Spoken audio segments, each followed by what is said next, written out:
Ethical hacking এবং cyber সিকিউরিটির দুনিয়ায় মোস্ট পাওয়ারফুল প্রোগ্রামিং ল্যাঙ্গুয়েজ হলো পাইথন প্রোগ্রামিং ল্যাঙ্গুয়েজ। যত ধরনের এথিক্যাল হ্যাকিং টুল রয়েছে তাদের মধ্যে বেশিরভাগ টুলই পাইথন প্রোগ্রামিংয়ে লেখা। আমরা যারা সাইবার সিকিউরিটি এবং এথিক্যাল হ্যাকিং শিখছি বা শেখার কথা ভাবছি, আমাদের সবার জন্যই আজকের এই ভিডিওটি। আজকের ভিডিওতে আমি দেখাবো মোবাইল দিয়ে কীভাবে তোমরা খুব সহজেই পাইথন প্রোগ্রামিং শিখতে পারবে। পাইথন প্রোগ্রামিং প্র্যাকটিসের জন্য বেশ কিছু আইডিই রয়েছে, বাট সবথেকে বেস্ট আইডি যেটা, সেটার ব্যাপারেই আজকে কথা বলবো। তো চলো বেশি দেরি না করে আজকে ভিডিওটা আমরা শুরু করে নিই। পাইথন প্রোগ্রামিং প্র্যাকটিসের জন্য বেস্ট আইডি হলো এই PyDroid3। এটা কিভাবে ইনস্টল করবে সেটা ভিডিও শেষে দেখিয়ে দেবো। এখন এটা ওপেন করে দেখাচ্ছি, এখানে তোমরা কিভাবে প্রোগ্রামিং প্র্যাকটিস করবে। আচ্ছা, এখানে শুধুমাত্র প্রথমবার কয়েকটা সেটিং করতে হবে। তো নিচে দেখো লেট স্টার্ট লেখা রয়েছে, এটাতে ক্লিক করে দেবে। এরপর দেখো এখানে এইভাবে কয়েকবার 3টে করে অপশান আসবে, তোমরা যে কোনো অপশান সিলেক্ট করতে পারো। আমি সিম্পলি প্রত্যেকটার প্রথম অপশানটা সিলেক্ট করে কন্টিনিউ বাটনে ক্লিক করে দিচ্ছি। আচ্ছা, এবার দেখো এখানে 3টে সেটিং রয়েছে। প্রিজার্ভ ফাইল অন এক্সিট, এটাকে তোমরা অন করে দেবে।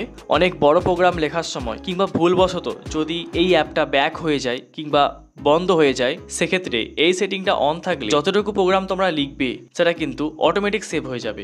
আচ্ছা, দ্বিতীয় সেটিংটা সম্পর্কে আলাদা করে বলার কিছুই নেই।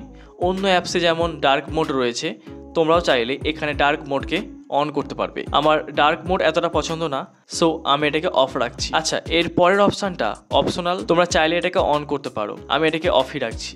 যাই হোক, এবার নিচের যে কন্টিনিউ বাটন রয়েছে এটাতে ক্লিক করে দেবে। আচ্ছা, এখানেও 3টে অপশান দেখাচ্ছে, তোমরা যে কোনো একটা অপশান সিলেক্ট করে নিচের কন্টিনিউ বাটনে ক্লিক করে দেবে। এখানে একটা সাবস্ক্রিপশন রয়েছে, তোমরা চাইলে এটাকে পারচেস করতে পারো বা কিনতে পারো। যারা কিনতে চাও না, এই যে কোণের দিকে ক্রস আইকন বা কাটা চিহ্ন রয়েছে, এটাতে তোমরা ক্লিক করে দেবে। দেখো এখানে কিন্তু আইডির মেন পেজ ওপেন হয়ে গেছে। এতক্ষণ যে সেটিংগুলো দেখালাম এগুলো কিন্তু আর আসবে না। তোমরা যখনই অ্যাপটা বন্ধ করে আবার ওপেন করবে, তখনই কিন্তু আইডির যে মেন পেজ এটাতে ডাইরেক্ট পৌঁছে যাবে। আচ্ছা, এবার যাবতীয় কাজ কিন্তু এখানেই।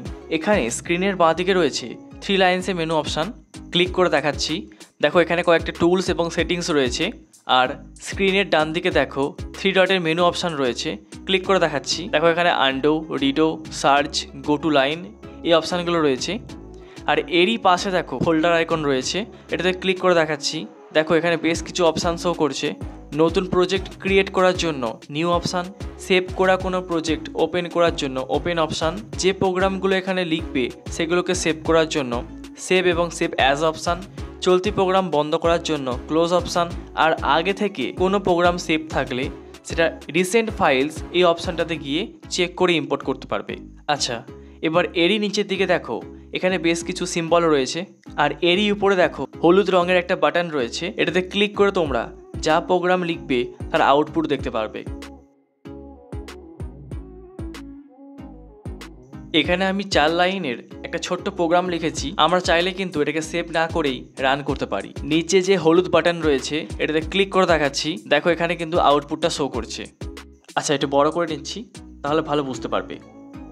দেখো এখানে হ্যালো ওয়ার্ল্ড এবং নিচে লেখা রয়েছে 1 2 3 4 5 6 7 8 9 0। আচ্ছা, এবার দেখাচ্ছি প্রোগ্রামটাকে কিভাবে সেভ করবে। দেখো এখানে ওপরে যে ফোল্ডার আইকন রয়েছে এটাতে ক্লিক করে সেভ অ্যাজ বাটনে ক্লিক করে দেবে। এবার এই যে 4টে অপশান রয়েছে এর যে কোনো একটাতে ক্লিক করে তোমরা প্রোগ্রামটা কিন্তু সেভ করতে পারো। তবে আমি বলবো এই যে পাবলিক ডকুমেন্টস লেখা রয়েছে এটাতে ক্লিক করে নিচের স্টার্ট বাটনে ক্লিক করে দেবে। এরপর এই যে ইউজ দিস ফোল্ডার বাটন রয়েছে এটাতে ক্লিক করে অ্যালাউ করে দেবে। তারপর নিচে এখানে একটা সুইটেবল নাম দিয়ে পাশে যে সেভ বাটন রয়েছে এটাতে ক্লিক করে প্রোগ্রামটাকে সেভ করে দেবে। আচ্ছা, এবার যদি প্রোগ্রামটাতে কিছুটা চেঞ্জ করো, যেমন কি প্রিন্ট ব্রেসেস শুরু ব্রেসেস শেষ, আচ্ছা তাহলে এই ক্ষেত্রে দেখো সেভ করার জন্য আবার ওই ফোল্ডার আইকনে ক্লিক করে দেবে। তারপর এই যে সেভ বাটন রয়েছে এটাতে ক্লিক করে দেবে। সো বুঝতেই পারলে প্রোগ্রামটাকে প্রথমবার সেভ করার জন্য সেভ অ্যাজ এ ক্লিক করতে হবে, তারপর থেকে সেভ করার জন্য শুধুমাত্র সেভ বাটনে ক্লিক করতে হবে। আচ্ছা, এই ছিল মোটামুটি PyDroid3 সেটআপ। এখনও অনেক সেটিং রয়েছে, তবে এইগুলো একটা ভিডিওতে দেখাচ্ছি না, তাহলে ভিডিওটা অনেক বেশি বড় হয়ে যাবে আর বোরিং লাগবে। তোমরা যদি মোবাইল দিয়ে সম্পূর্ণ পাইথন শিখতে চাও তাহলে নিচে কমেন্ট করে জানাও, আমি মোবাইল দিয়ে পাইথন প্রোগ্রামিং কোর্স শুরু করব। এবার বলি পাইড্রয়েড 3 এই অ্যাপ্লিকেশনটা ডাউনলোড করবে কিভাবে। তোমরা এই ভিডিও ডেসক্রিপশন বক্স চেক করো, ওখানে লিঙ্ক দেওয়া আছে, ক্লিক করে ডাউনলোড করে নাও। সো এই ছিল আজকের ভিডিওটা ভালো লাগলে একটা লাইক দেবে, আর এই ধরনের ভিডিও আরও দেখার জন্য চ্যানেলটাকে সাবস্ক্রাইব করে নোটিফিকেশন বেলটাকে অন করে অল সিলেক্ট করে নেবে। আর এই দুটো আমার ইনস্টাগ্রাম প্রোফাইল আর ফেসবুক পেজ, তোমরা চাইলে এখানে আমাকে ফলো করতে পারো। সো আজকের জন্য এতটাই, দেখা হচ্ছে নেক্সট কোনো একটা ভিডিওতে, ততক্ষণের জন্য গুড বাই।